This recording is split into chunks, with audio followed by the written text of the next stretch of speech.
Brett Okamoto with UFC light heavyweight contender Jon Jones. He meets Alexander Gustafsson, of course, on Saturday at the Forum, UFC 232. And Jon, it's been 15 months since I last spoke to you, UFC 214. Yeah. That's a long time. It's been a long time. Here you are in the Forum, soaking it in. What are the emotions like? Oh, man, I'm excited.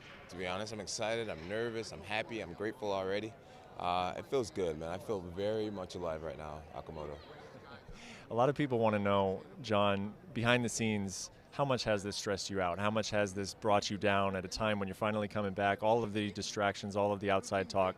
How difficult has that been for you this week? It has been extremely stressful. It did bring me down, but gratefully it brought me down for just over a day. I had a lot of people in my corner that don't want to see me sad. You know, I was sad all summer, being stripped of the title, losing my mother. I was sad all summer. And the strength of my family and my friends and my fans really pulled me out of that. And it could be easy. You could easily slip back in that space. And I had a lot of people around me saying, "Jon, not now. You have to be strong for all of us. You have to be strong for your fans that are going through their own adversity.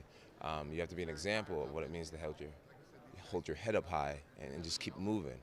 And focus on the emotions after the fight. And that's what I'm going to do. I'm staying positive. I'm staying strong. And after the fight, you know, I'll kind of digest everything that's happened over these last few days. What has been the most distracting or the most difficult fight week of your career when you look back? I would have to say this one.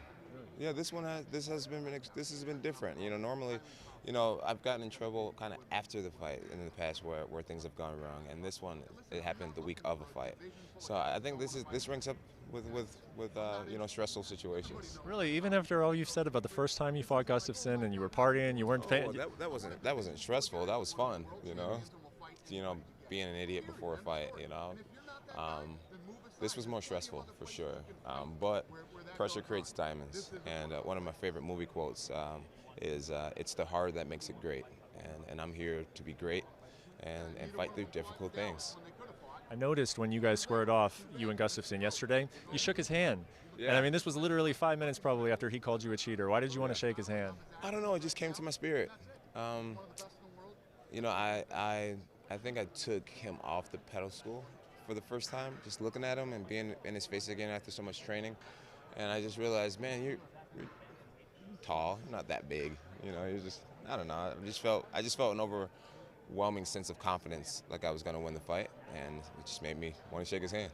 I mean, do you pick up anything from him this week? I mean, he said that he's angry at you, that he thinks that everything you're saying is not true. Have you picked up any kind of emotion from him? You know, I fight out of love, and I think he fights out of anger. I fight for the future. He fights to take things away from me.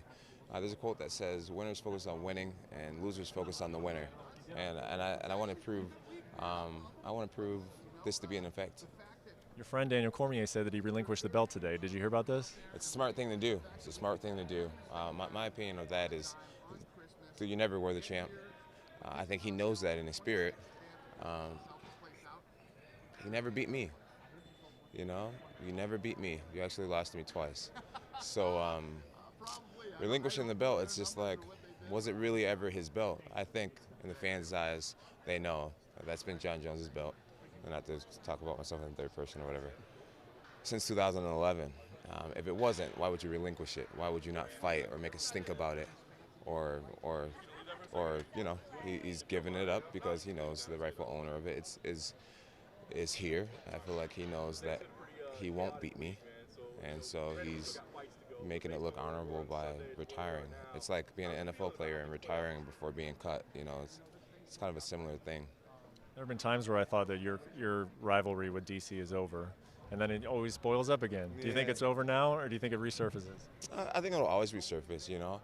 If you notice, Daniel Cormier talks about me, and the only time I ever bring him up is situations like this. You know, he thrives when any negative news comes out about me, and he's the first one to tweet his opinion, and you know, so I'm the type of guy who I try not to respond to every critic of mine, but Daniel Cormier does have a platform, so I'm always going to kind of give him a rebuttal, and so I believe the argument's going to kind of always go on. Well, there is a fight in 24 hours. Finally, you step back in the cage. What are you looking forward to most, and how do you see it ending? Oh, man, I'm looking forward to just getting out there, feeling that feeling that I've learned to love. and I believe I'm going to finish this fight. I really do. But if I don't finish this fight, I do believe that I'm going to win this fight. So either way, I see no defeat. Looking forward to it, Jon. Thank you. Thanks, Okamoto. Yeah. Good luck, man.